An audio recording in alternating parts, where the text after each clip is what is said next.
Yeah, we you. got about 15 minutes left Okay. here, but I just want to, these shows go faster than you think, but you're bringing a huge issue in one of the regions you're running before the state of Minnesota and federally that there's a problem, and that's with the treatment of women in federal programs for breast cancer. Oh, absolutely. So why don't you describe what's going on there and your personal experience? I appreciate that.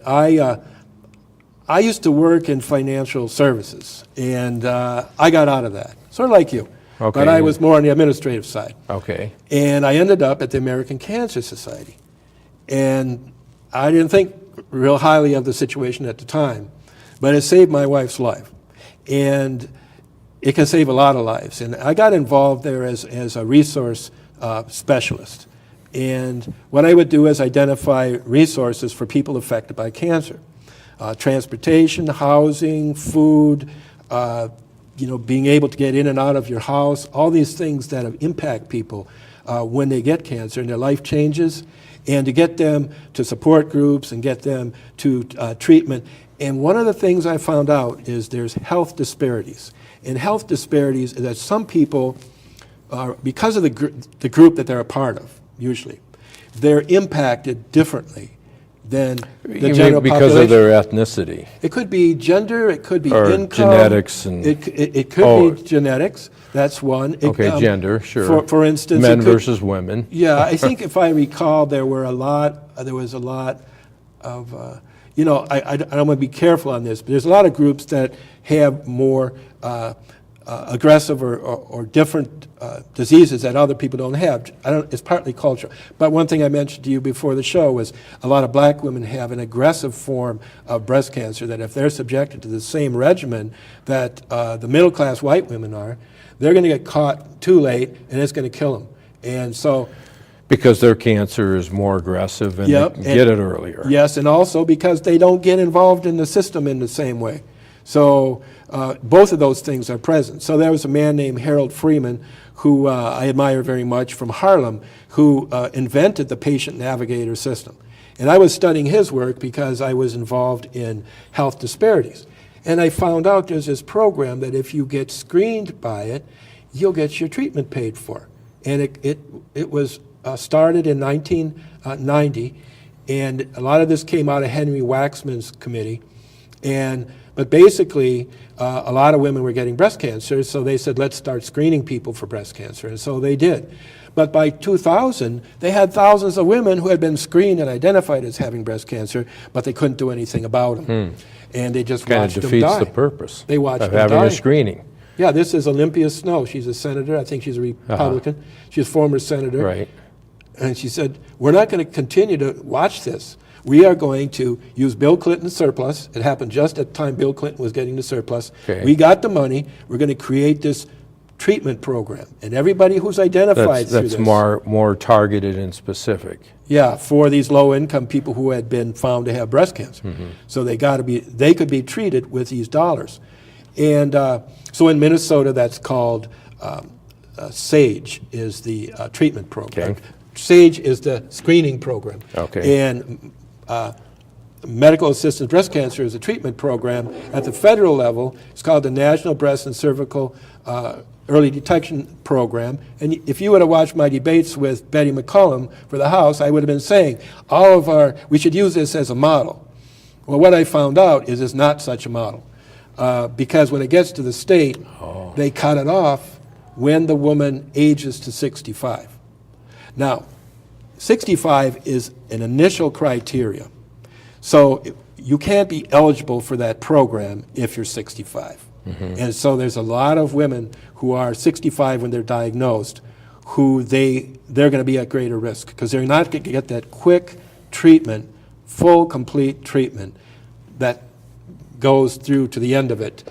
What's the 65 about? Why is that such a critical number? You know, we're arguing about that in court. But there's a thing called a rational basis. Right. And there's a lot of people that say that's what this needs to meet. Is there a reason why they would do that? And of course the reason is the conservation of resources. So yes, we could do everybody up to 69, they've said. Now if I was elected to Congress, to the Senate, I would immediately push to extend that to 69, because that's the sweet spot. Where women between 62 and 69, that is where a lot of breast cancer. Oh, so no other it's cut off at 65, and there's no other program that comes in to deal with the treatment. No, if you look back at the congressional record. So Medicare doesn't come in, Medicaid doesn't. I can explain the role of Medicaid.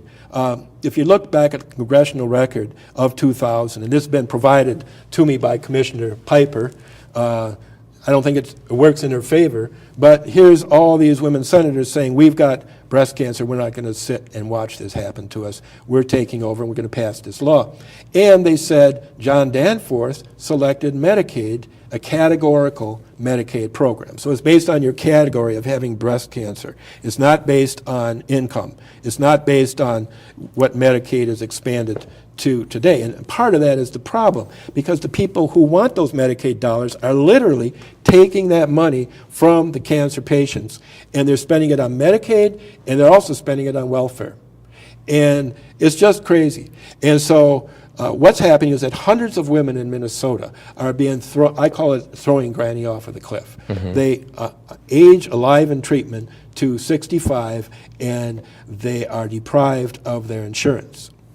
And so now... So they have insurance coverage, which is but then Medicaid. They're deprived of it. They're deprived of it, and they have a pre-existing condition, and they can't just run out like you or I could, or some woman that has never had cancer, and say, hey, sign me up for this, and if I get cancer, I'll be covered, because they already have it. And so Barack Obama was supposed to be all about this. Obamacare was supposed to address pre-existing conditions. Right. And Trump, I believe, also is concerned about that, and I'm asking Donald Trump to stand up for all of these women, not only in Minnesota, but in the whole country. So we're in court. We're at the point where we're navigating the end of treatment and trying to get the best possible outcome. Right. But this should be a legislative issue. Should be a legislative and congressional. Right. And I'm calling on Amy Klobuchar, I have been for a long time, comment on this. Well, it's a legal issue because they're not following what they should be doing. That's true. But the courts are saying, well, but no, the legislature, because it's ridiculous. Just because you have an initial requirement to get in, once you get in under the 14th Amendment, you have rights which you cannot be deprived of without a fair hearing. Now, when you get to that fair hearing, if you're Lori Swanson, and you actually have one, I will meet her with a thing called the Equal Access Provisions. And the Equal Access Provision is part of Medicaid law. And it also says in Medicaid law that if you're interpreting what does 65 mean, is it an initial criteria, or does it mean as soon as you're 65, we're going to end your treatment? Which I think, I've never met anybody who doesn't think that's absolutely crazy. Mm-hmm. But it saves money for them, it works. So I can't see how it saves money in the long term. I don't think so either, and that rational basis is lost because those women are at greater risk. Well, it sounds like you'd be a bigger fighter for women's health than Amy Klobuchar will be. I believe so, and that's what I've been saying. Well, that's what your statement is. She's dropped the ball. Let me tell you this. In Minnesota, you may be aware of it. There have been several cases, starting with, I think it was Doe or something back in about before 2000. It was in the Minnesota Supreme Court where they decided that she was suing the commissioner of Department of Human Services. And they determined that you must pay for an abortion. Doe versus Gomez. That's it, Doe versus Gomez. You must pay for that abortion, and what's the reason? It's because it's supposed to be legal to have an abortion. And therefore, they found there's a privacy right in the Minnesota Constitution, which we've raised as well, and that's violated because you have to make that decision with your doctor. And they've extended that now to the transgender. You also have to pay for a transgender operation, but you can't pay for a woman to complete her cancer treatment. And I'm asking, why doesn't that apply to a woman between her and her doctor?